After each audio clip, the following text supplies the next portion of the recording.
Otra forma de decirlo es que Estados Unidos no puede permitirse el imperio. Esa es otra forma de decir que el 90% restante es tremendamente pobre. No pueden permitirse nada, ¿verdad? Sí, y eso es una transición perfecta. Quiero llevarnos a un aspecto ligeramente diferente de este problema. Ahora queda claro con cada día que pasa cuál es el propósito, y Michael nos ha dado el contexto. ¿Cuál es el propósito, por un lado, de aumentar los aranceles y, por otro lado, de usarlos como fichas de negociación para que otros países acepten invertir dinero en Estados Unidos? Por ejemplo, en los últimos 2 o 3 días ha habido una serie de declaraciones que vienen de Inglaterra, porque Trump está visitando Inglaterra, Gran Bretaña, y se jacta de enormes cantidades de dinero, cientos de miles de millones de dólares que los británicos van a invertir en los Estados Unidos y viceversa. Bueno, una historia muy interesante, pero veamos cuál es la realidad. Número 1, el propósito de los aranceles era hacer algo que ahora el país está desesperado por lograr. Quiero subrayar esto porque no creo que se entienda muy bien. Estamos viendo a un presidente republicano, liderando un partido republicano, que durante 100 años ha sido el portador de la idea de que los impuestos son malos y que el gobierno no debería gravar a nadie, que estamos a favor de la empresa privada, no de la empresa estatal, y que el gobierno no debería hacer bla, bla, bla, bla. ¿Y qué está haciendo él? Imponiendo un enorme impuesto a la economía estadounidense. Eso es lo que son los aranceles. Son un impuesto. Así que deberíamos preguntarnos, ¿qué haría que empresarios conservadores, ideológicamente motivados, que odian pagar impuestos, que han apoyado al gobierno, al Partido Republicano durante un siglo para mantener sus impuestos bajos, y a quienes eso les ha funcionado bien, ¿por qué de repente revertirían todo e impondrían un enorme impuesto? La respuesta es que están desesperados, no tienen otra salida. Su endeudamiento está fuera de control. Recordemos, en 1970, la deuda total de los Estados Unidos era de unos pocos cientos de miles de millones de dólares. Hoy en día es de 37 billones de dólares. Ese es un aumento que empequeñece la producción, los precios, cualquier cosa. Nada crece de esa manera. Estamos endeudados hasta la locura. ¿Por qué? Porque ya habíamos llegado a dificultades que significaban que el gobierno, para financiarse, no podía gravar a los ricos que controlaban la política y no lo permitían, y había trasladado la carga impositiva a la mayoría de la gente, tanto que para los años 60 y 70 tuvimos rebeliones fiscales. Así es como las llamaban en California, en todo Estados Unidos. Y entonces comenzó la solución. Cuando los políticos no se atreven a gravar a sus donantes y ya no pueden gravar al pueblo, ¿qué hacen? Piden prestado como si fuera una alternativa mágica.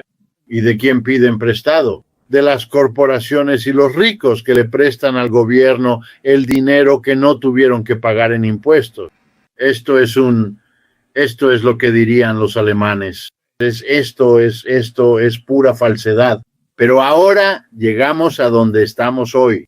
Hemos pedido tanto prestado jugando este juego absurdo que logramos que el resto del mundo también participara, manteniendo su riqueza en forma de bonos del tesoro de y demás, que hemos llegado al punto que ya se alcanzó durante el breve mandato de Elizabeth Truss en Inglaterra, en el que los mercados de capital dicen: ya no te vamos a prestar más.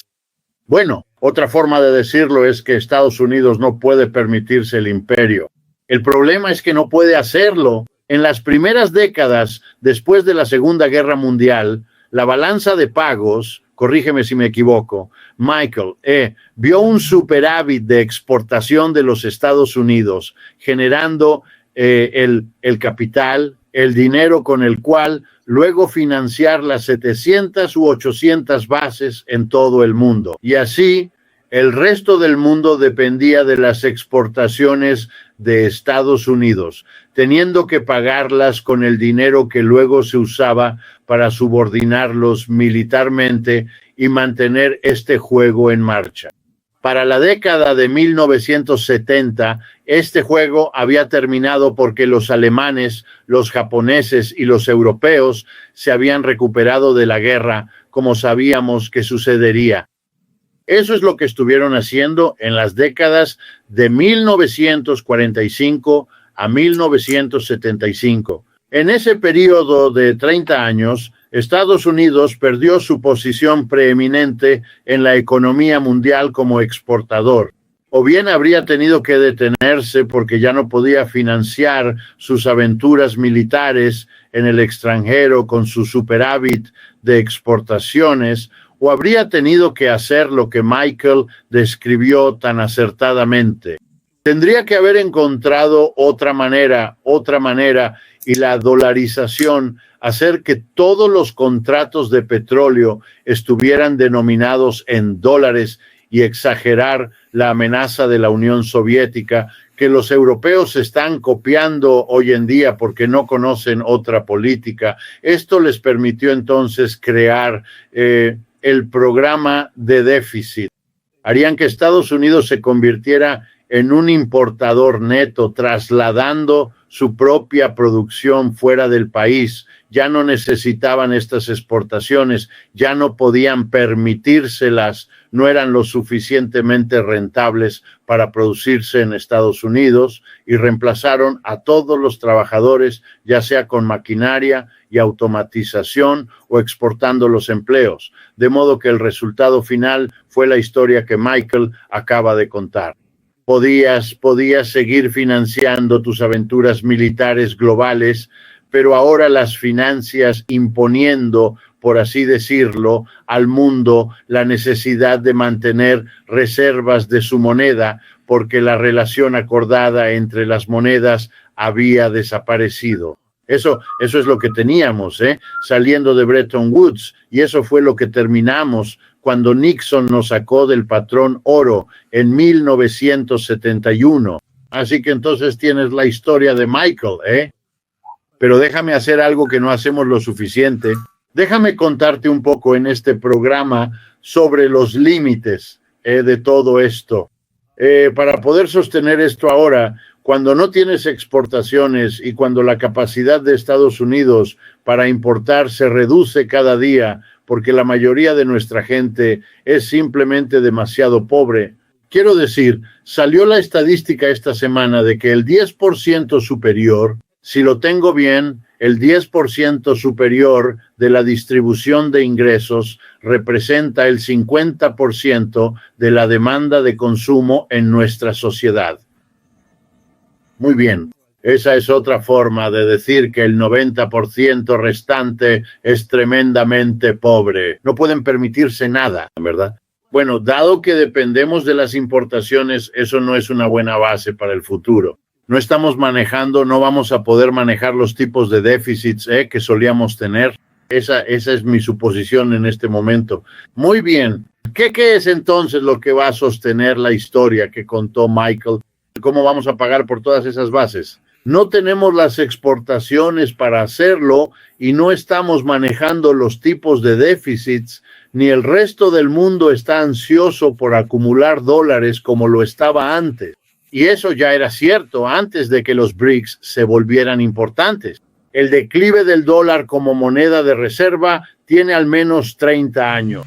Los chinos una vez tuvieron 1.200 millones. Ahora tienen 750.000 millones. Sé que son cifras enormes, pero es una gran disminución. No es sorprendente, pero es una gran disminución. Así que para mí empiezo a preguntarme cuánto tiempo se puede mantener esto.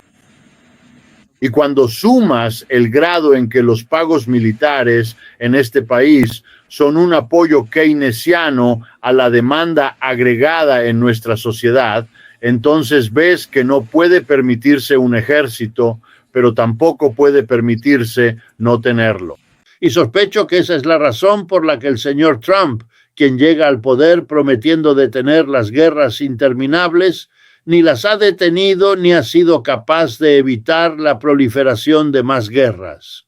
Atacó a Irán y ahora está ocupado provocando a Venezuela y tomando medidas extraordinarias para hacerlo y dándole carta blanca al señor Netanyahu. Es extraordinario, ¿sabe? Nos preguntamos, ¿por qué un gobierno haría estas cosas extraordinarias? Y en cierto modo, la historia de Michel da el comienzo de una respuesta, que aquí hay algo más que una gestión macroeconómica. Eso es importante. Y hay algo más que la balanza de pagos. Eso es importante. También está la gestión del ejército, el presupuesto y la actividad. Cuando estás tan desajustado, no puedes vencer a los rusos en Ucrania. Eso es lo que es obvio. Es obvio para todo el mundo. No pueden soltarlo. ¿Qué pasa aquí? Incluso en Vietnam entendieron que habían sido derrotados y los estadounidenses se retiraron y el Partido Comunista de Vietnam tomó el poder y ha permanecido como el gobierno desde entonces. Eso fue hace 35 años, ¿correcto? ¿O qué es ahora? Quizás más que eso, hace 50 años. Luego fueron derrotados en Afganistán y se retiraron. El señor Biden, al final, hizo lo que los presidentes anteriores no se atrevieron a hacer, que es decir que esto no tiene remedio. Y así están perdiendo. Ya sabe, la revista Harper's Magazine acaba de salir la semana pasada y en la portada está la historia principal de la revista, cuyo título es este: ¿Por qué el ejército estadounidense sigue perdiendo todas las guerras? Vaya, ahora incluso se puede plantear en público la pregunta prohibida: y si el resto del mundo está preocupado por Estados Unidos económicamente, debemos recordar que también lo estaba militarmente. Y ese peligro está retrocediendo a medida que vemos lo que está sucediendo en el mundo. La desesperación dentro de Estados Unidos, el giro fascista con el que somos asaltados todos los días, es un reflejo de todos estos callejones sin salida que enfrentan las personas que dirigen este sistema. No eres un prestatario fiable. Has llegado tan lejos en tu endeudamiento que podemos ver que te estás acercando a ese punto político en el que tu propia gente no permitirá que sus impuestos se utilicen para pagar intereses de una deuda en lugar de para alimentar a sus hijos. Y en ese juego es el acreedor quien pierde. Así que no queremos perder. Bien, ¿qué va a hacer Estados Unidos? Aranceles. De hecho, pondrá un impuesto. Lo pondrá sobre las empresas porque la mayoría de los aranceles los pagan las empresas que importan a Estados Unidos. Y les dirán a esas empresas, es su trabajo, tienen que pagar esto, es su trabajo, averiguar si pueden presionar a los extranjeros para que bajen su precio para compensar el arancel o presionar al consumidor estadounidense a través de la inflación y resolver el problema de esa manera. Pero nosotros, el gobierno, ya no estamos presionando a las masas. Ustedes, qué ironía, ustedes, la comunidad empresarial, lo están haciendo a través de la inflación. Ese es el esfuerzo. Ahora, ¿entienden por qué el señor Trump está ansioso por imponer los aranceles? Pero como se resisten y como no están generando ni de lejos suficiente dinero para lidiar con este problema, él tiene la segunda parte. Negociará la eliminación del arancel, que de todos modos no estaba haciendo el trabajo si prometen mover capital hacia Estados Unidos. Por lo tanto, Michael tiene toda la razón. Es un chantaje proteccionista. Tienen que ayudarnos porque somos un imperio vacilante y en declive, y la única forma en que podemos seguir protegiéndolos, eso es lo que le dicen a los europeos, tienen que ayudar, tienen que darnos todo este dinero. Keir Starmer ayer en un espectáculo tan patético como cualquiera que haya visto, se jacta de que Estados Unidos se ha comprometido a invertir 150 o quizás incluso 250, es un poco confuso, las cifras de dinero en los próximos 10 años en Gran Bretaña, y dice con verdadero orgullo, va a producir, esperamos, 7.900 empleos. Así que miré las estadísticas. ¿Cuál es la situación del empleo en Inglaterra entre agosto de 2024 y agosto de este año? Perdieron 127.000 empleos. Se está jactando de algo que no puede compensar ni el 10% del declive del Imperio Británico y se va a producir a lo largo de 10 años. Eso es una admisión de fracaso disfrazada de logro. Último punto, si al resto del mundo, citando a Michael, se le está cobrando una tarifa de entrada para vender sus productos en Estados Unidos, y eso es lo que es un arancel, tienes que pagar esto si vas a vender cosas en Estados Unidos. Correcto, eso está perjudicando a los exportadores de todo el mundo, porque su mercado se va a contraer. Eso es elemental. Están gritando a voz en cuello a sus gobiernos, que por lo tanto están desesperados por darles algo para apoyar esta locura que los está perjudicando. ¿Y qué les dan? Les dan estos anuncios. Estados Unidos invertirá si nosotros invertimos en Estados Unidos. Y esa es la historia más grande. Supongamos que funciona. Supongamos que estos líderes en Europa y más allá, de hecho, entregan cientos de millones de dólares de inversión de capital en Estados Unidos. Francamente, no lo veo. Veo que Estados Unidos se vuelve cada día menos atractivo como lugar para hacer inversiones. Pero supongamos que me equivoco, el dinero llega. Entonces, en esos países, la austeridad que ya se está imponiendo a la gente en cada uno de los países europeos ahora, solo la velocidad con que se hace es diferente, no el fenómeno en sí. En ese país será posible para la oposición radical de izquierda y de hecho quizás también para la oposición de derecha decir lo que diríamos aquí. Tenemos líderes que han dispuesto que el dinero que podría haberse invertido para crear empleos en nuestro país, en cambio, se ha enviado a ese otro país. ¿Y por qué? Porque nos ha estado golpeando con aranceles. Esto es imposible. No sobrevivirás políticamente cuando ese es el programa que efectivamente estás ejecutando. Bueno, Richard, permíteme dar un ejemplo particular del punto que acabas de hacer, que lo une todo. Creo que un ejemplo puede guiar a la audiencia. Tu primer punto fue que los aranceles son un impuesto para los consumidores. Muy cierto. Bueno, ¿qué importa a Estados Unidos que afecte al agricultor? A los agricultores, volvamos al ejemplo agrícola, porque ahí es donde todo converge más o menos.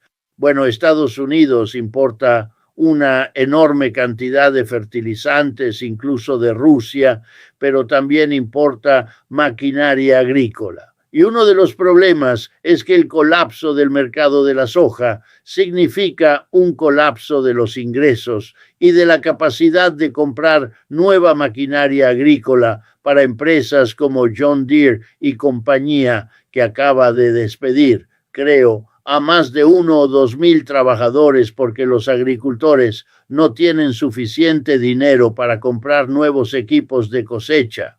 Están tratando de comprar equipos de cosecha viejos, pero gran parte de este equipo no solo se produce aquí por John Deere, sino que se produce en Alemania.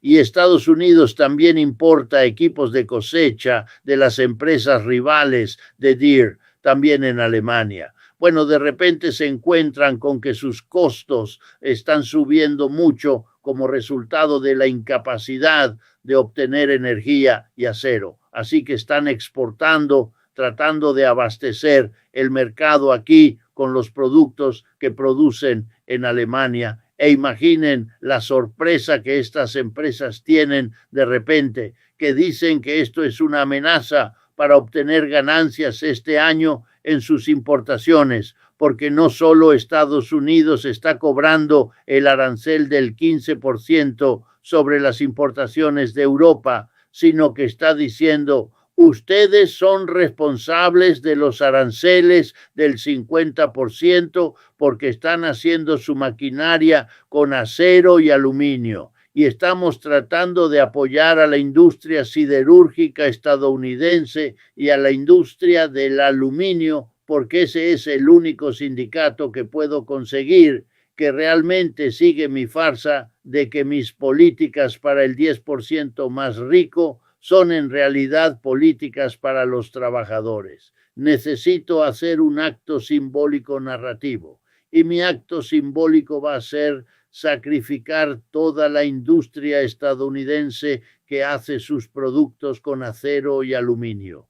Bueno, pueden imaginar lo que esta loca táctica política ha hecho.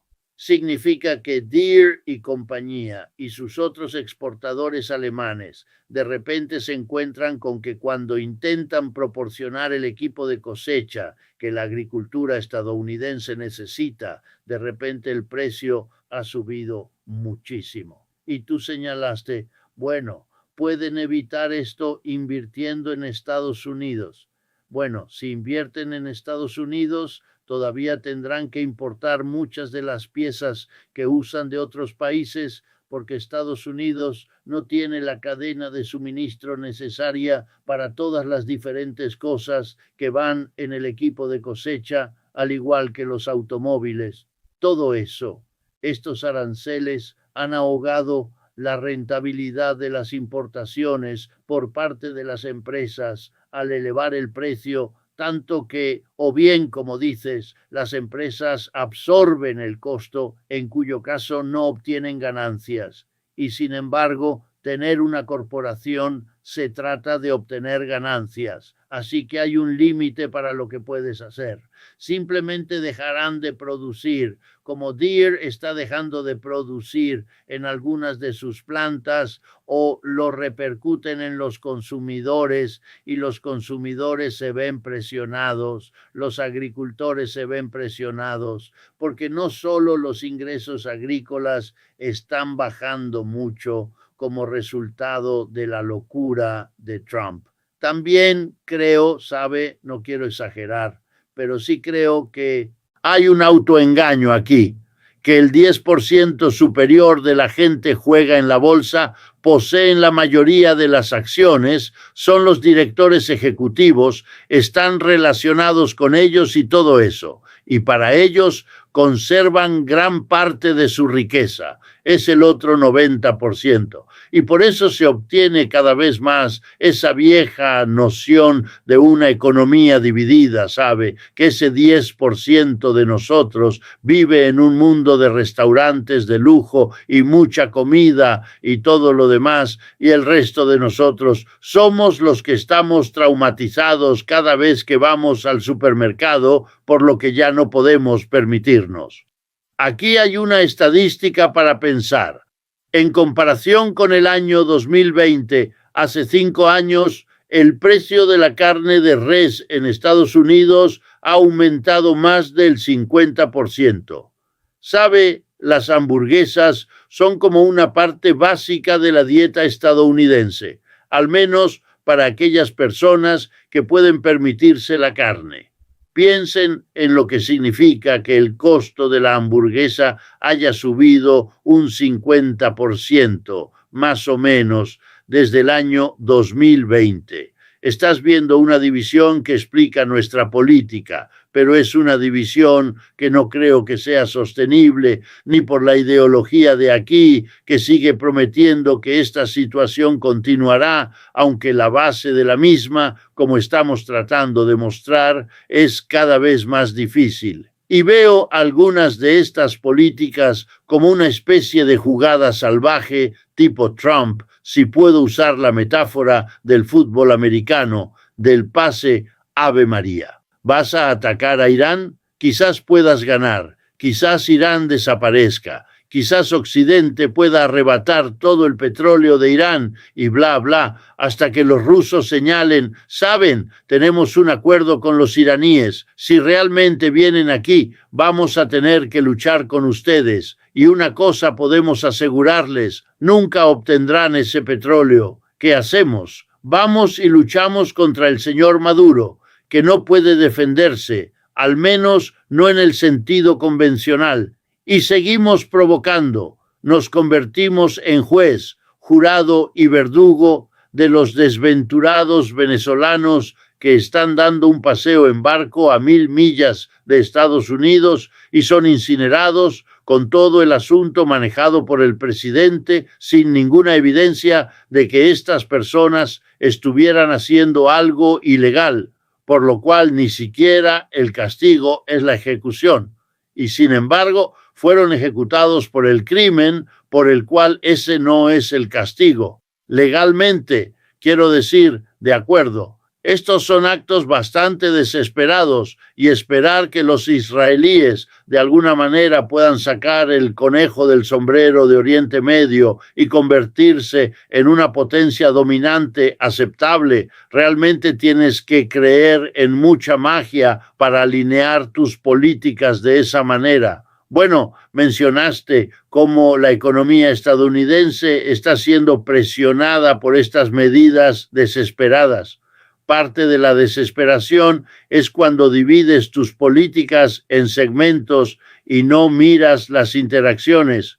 Uno de los grandes factores en el aumento de los precios que los estadounidenses tienen que pagar, además de los alimentos que acabas de mencionar y las hamburguesas, es la electricidad. Y eso ha subido mucho, en gran parte porque Trump está complaciendo a sus fanáticos de MAGA que insisten en que no existe el calentamiento global. Así que, de nuevo, Trump dijo, si vamos a poner toda nuestra fe en controlar el mundo de la industria petrolera, voy a apoyar a la industria petrolera y a mi base MAGA diciendo, detengan toda la inversión que estamos haciendo en energía eólica y energía solar. Así que ha retirado el apoyo del gobierno estadounidense a la energía eólica, que había estado aumentando, y también está terminando el apoyo a la energía solar porque China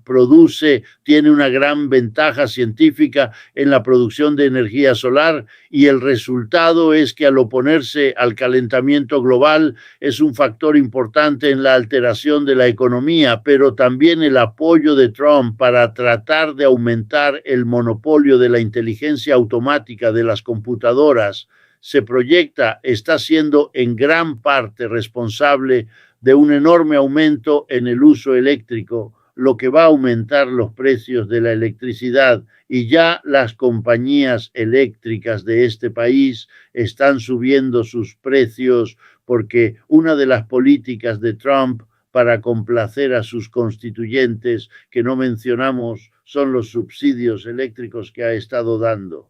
Sus políticas están utilizando una enorme cantidad de electricidad y cuesta básicamente 10 años pasar por todas las relaciones públicas, las presentaciones públicas que tienes que hacer para obtener una nueva. Y la última ironía es que ya no puedes culpar a los inmigrantes, ya que has detenido efectivamente la afluencia y la has revertido a una salida. Debes encontrar un nuevo chivo expiatorio comparable. Y si observas el silenciamiento interno de la crítica que se extiende incluso a los comediantes de programas nocturnos, puedes ver que se está gestando para justificar por qué todas esas cosas hechas por el ICE a los inmigrantes no funcionaron. No hay un gran resurgimiento de la inversión aquí, en absoluto. No hay un resurgimiento de la manufactura, para nada. Todo es humo, espejos y búsqueda de chivos expiatorios, porque esa es la suma total de a dónde lo han llevado sus primeros 8 meses. Sí, y eso es una transición perfecta. Quiero llevarnos a un aspecto ligeramente diferente de este problema. Ahora queda claro con cada día que pasa cuál es el propósito y Michael nos ha dado el contexto. ¿Cuál es el propósito, por un lado, de aumentar los aranceles y, por otro lado, de usarlos como fichas de negociación para que otros países acepten invertir dinero en Estados Unidos? Por ejemplo, en los últimos 2 o 3 días ha habido una serie de declaraciones